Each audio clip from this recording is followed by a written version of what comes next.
Halo semuanya, selamat datang kembali di On Ride Indonesia. Meningkatnya jumlah penumpang kereta cepat dari waktu ke waktu, terutama di weekend, serta akan habisnya masa promo. Di sini kita melihat informasi di media bahwasannya Pak Erick Thohir memberikan sinyal akan memperpanjang tiket promo tersebut. Namun mekanismenya seperti apa, kita masih tunggu.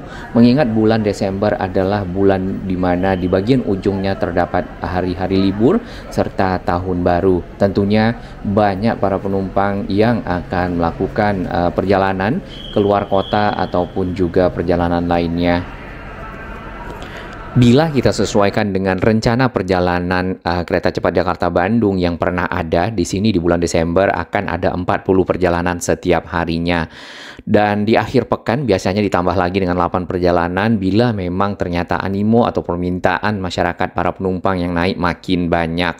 Biasanya seperti itu, sebelumnya di 28 perjalanan, saat ini menjadi 36 perjalanan di bulan November. Nah, berapakah harga tiketnya di sini kalau kita cek di website ataupun di aplikasi pada tanggal 1 minggu depan itu belum keluar ya, karena masih ada faktor-faktor mungkin yang dipertimbangkan untuk menentukan tarif dari tiket tersebut. Dan yang kita baca di Kompas di sini namanya adalah dynamic pricing ya, sesuai dengan informasi dari Ibu Eva Kairunisa, Corporate Secretary-nya PT KCIC. Jadi ada faktor-faktor yang akan menentukan besaran dari tarif untuk tiket-tiket kereta cepat yang akan dijual. Di antara faktor-faktor yang menentukan harga tiket di sini kita lihat adalah jam perjalanan ya. Biasanya jam sibuk mungkin akan lebih mahal, kemudian jam tidak sibuk mungkin akan lebih murah ya. Lalu berikutnya adalah waktu pemesanan. Biasanya pemesanan jauh hari tiketnya akan lebih murah dibandingkan dengan pemesanan dalam waktu yang cukup mepet ya. Biasanya juga kita lihat di harga-harga tiket di kereta lainnya ataupun tiket pesawat seperti itu. Lalu ada hal lainnya yang menjadi pertimbangan untuk harga tiket seperti okupansi dari kereta serta rute-rute favorit. Nah, sampai dengan 21 November kemarin ternyata kereta cepat telah mengangkut 472.000 penumpang. Mungkin di 24 November saat ini sudah mengangkut 500.000 penumpang. Dan ini menunjukkan animo masyarakat yang cukup tinggi untuk menaiki kereta cepat. Nah, sebelumnya kita sempat melakukan polling untuk mencari votes ya, suara atau usulan terbanyak harga tiket kereta cepat Jakarta-Bandung. Di sini tentunya 150.000 yang paling banyak. Namun kita akan perhatikan yang kedua tertinggi adalah Rp200.000. Kemudian berikutnya Rp250.000. Nah, ini mungkin bisa jadi masukan juga untuk KCIC. Lalu ada kurang lebih 10-an penumpang yang mengusulkan Rp300.000 serta ada satu yang mengusulkan di Rp600.000. Terima kasih sahabat-sahabat On Ride Indonesia yang telah memberikan votes-nya untuk menjadi ya pandangan kita bersama, walaupun bukan dari sini sebenarnya pihak KCIC, pemerintah dan seterusnya memutuskan tiket harganya, lebih tepatnya seperti itu.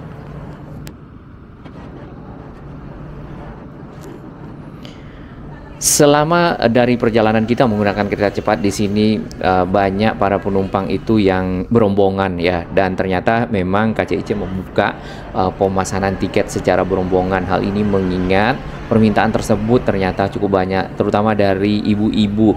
Biasanya ada ibu-ibu pengajian ataupun juga ada ibu-ibu grup tertentu yang akan melakukan perjalanan ke kota Bandung.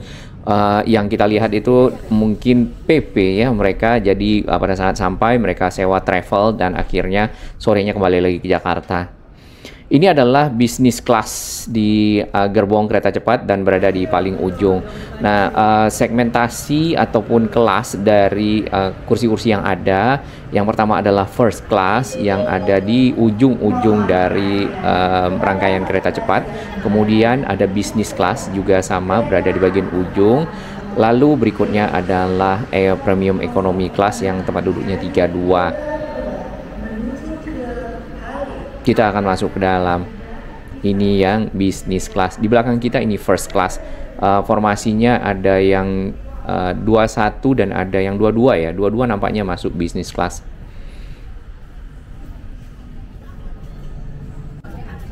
Yang ini yang premium economy.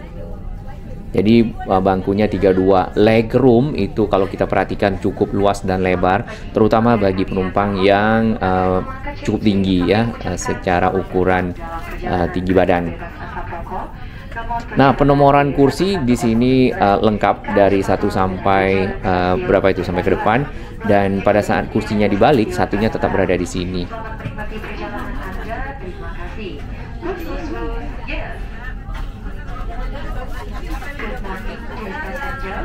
Lalu selain penumpang biasa, di sini juga dilayani penumpang disabilitas yang kita lihat para petugas sangat ramah dan sangat membantu dari penumpang tersebut untuk naik ke kursi dan juga turun dari kereta seperti ini.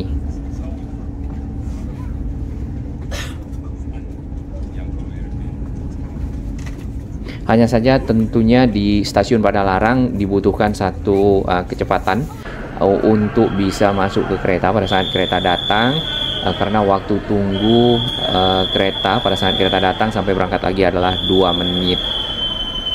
Nah, beberapa masukan untuk stasiun Padalarang yang kita dengar dan kita baca dari sahabat-sahabat Order Indonesia dan juga netizen lainnya adalah yang pertama, penambahan gate ya di sekitar sini, karena penumpang yang turun itu cukup banyak, kurang lebih mungkin 500-an, karena untuk penumpang-penumpang yang turun di Tegaluar mungkin akan sedikit, mengingat kebanyakan dari penumpang adalah menuju ke kota Bandung. Dan ini mungkin juga menjadi faktor untuk penentuan dari tarif kereta cepat nantinya sebagai rute favorit ya Padalarang saat ini. Kemudian yang berikutnya adalah kereta feeder. Nah, kereta feeder sendiri kalau bisa disesuaikan jumlah kursinya dengan jumlah kursi yang ada di dalam rangkaian kereta cepat, sehingga bagi penumpang yang mungkin tadinya naik di bisnis ataupun di first class, atau juga penumpang-penumpang lainnya yang misal orang tua ya, kemudian ibu hamil serta anak kecil, dapat tempat duduk ya. Tapi kalau bagi kita yang masih muda-muda, berdiri pun masih oke sebenarnya. Berikutnya adalah akses ya, akses ke stasiun feeder bisa dibuka beberapa tangga ataupun eskalator sehingga tidak menumpuk, kemudian lagi lebar dari eskalator bisa lebih baik lagi, dan pada saat dilewati oleh penumpang dapat dengan nyaman 2 orang misal seperti itu.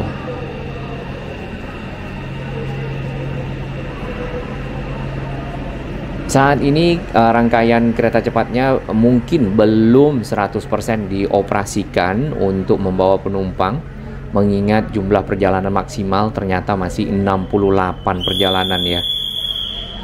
Jumlah total rangkaian kereta cepat adalah 11 ya, dan beberapa informasi yang kita sempat terima, rangkaian kereta yang dioperasikan saat ini mungkin di 3, 4 sampai 5 rangkaian, dan itu di rolling.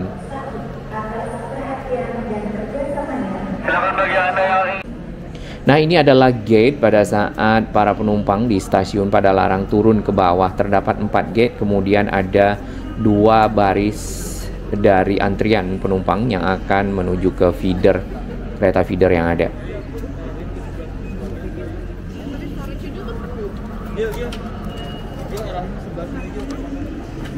Untuk tiket bisa dipergunakan validasi pada saat keluar masuk gate atau bisa menggunakan QR code. Ini eskalatornya.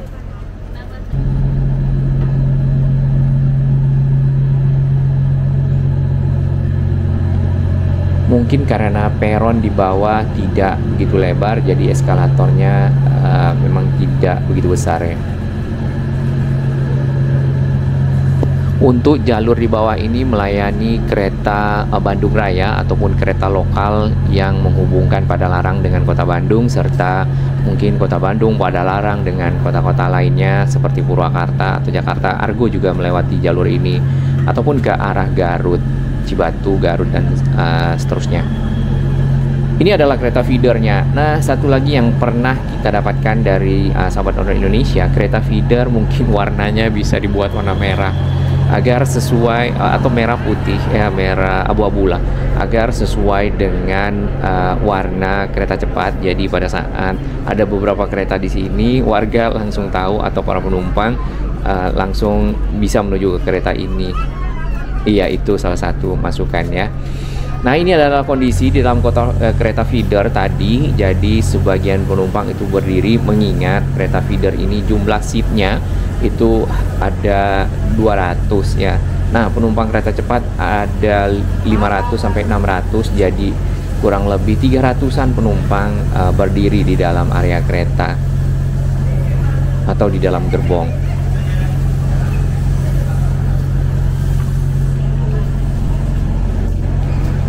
Lalu dengan bertambahnya jumlah perjalanan, maka kereta feeder tentunya schedule-nya juga disesuaikan. Apabila perlu ditambah, mungkin juga harus ditambah, mengingat 68 perjalanan, kita belum kebayang kereta feedernya akan semakin banyak tentunya ya. Akses ke atas atau ke peron kereta cepat ya, sebelumnya tentu akan melewati security check, kemudian gate, menggunakan lift dan eskalator yang ada. Ini tadi eskalatornya.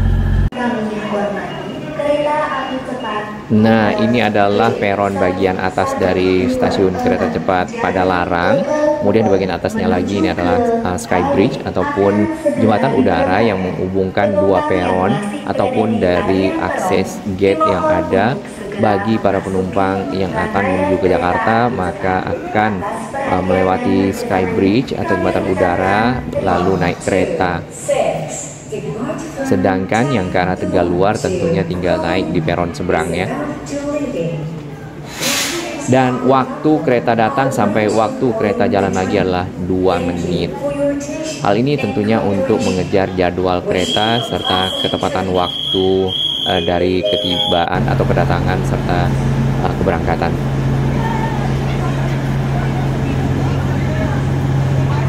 Untuk area stasiun Hall Bandung, di mana kereta feeder di sini paling akhir, dan terdapat ada peron ya, peron di bagian tengah yang menuju ke Sky Bridge atau jembatan udara.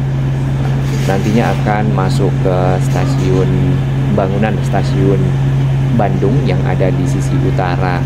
Nah, di sini juga eskalatornya mungkin perlu agak dilebarkan lagi. Kalau tidak salah informasi dari sahabat-sahabat owner Indonesia, bahwasannya di stasiun ini sedang dibangun satu Sky Bridge lagi atau jembatan udara ke arah peron yang mungkin lebih lebar ya. Plus satu lagi adalah ukuran dari stasiun Bandung mungkin perlu ditingkatkan, terutama sejak adanya penumpang-penumpang kereta cepat semakin ramai di stasiun ini keluar masuk.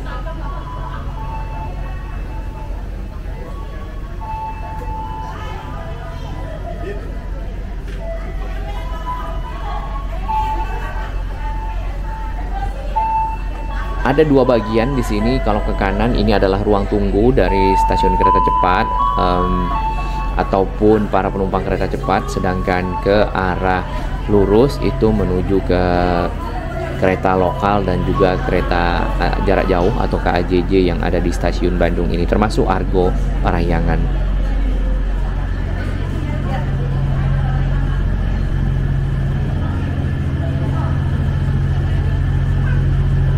Suasananya kurang lebih seperti ini. Dan kita juga mendapatkan di sini banyak pengusaha ataupun pelaku usaha UMKM, para pedagang, kemudian lagi ada ojek ya, para pengendara ataupun driver ojek online, serta porter, lalu ada pekerja-pekerja kafe ya. Mereka mendapatkan bahwasannya sejak adanya kereta cepat Jakarta Bandung beroperasi, maka jumlah pengunjung, jumlah penumpang semakin meningkat ya. Semoga ini menjadi multi efek dari kereta cepat untuk menggerakkan ekonomi masyarakat yang ada di sekitar sini. Belum lagi ada hotel-hotel ya, tingkat hunian hotel menjadi lebih tinggi, kawasan-kawasan wisatanya juga makin banyak. Oke. Hari Sabtu Minggu paling banyak. Pada kemana gitu? Hotel atau gimana? Biasalah. Oh, oke. Muter-muter lah ya. Iya. Alhamdulillah ya kayak gitu. Makin banyak sekali. Makin banyak sekali. Karena saya porter di dalam. Ah, di dalam ya, bawa barang keluar ya, Pak.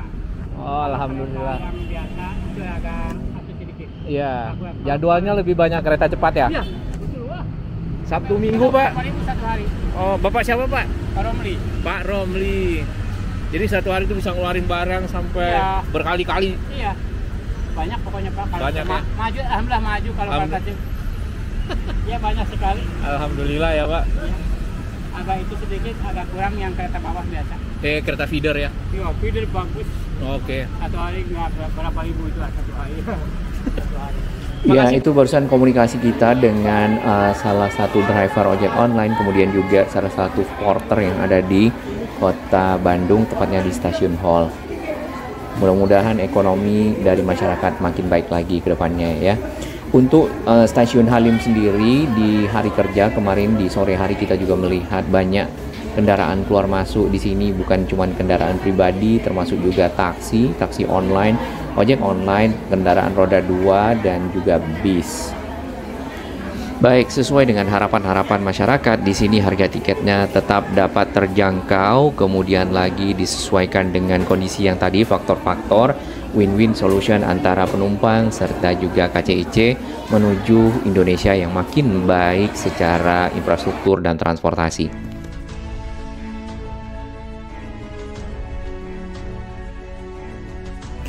Bagi sahabat kami yang baru menemukan channel ini, silakan subscribe dan ikuti perkembangan informasi transportasi, infrastruktur lingkungan, Jakarta, Jawa Barat, dan sekitarnya menuju Indonesia yang lebih baik.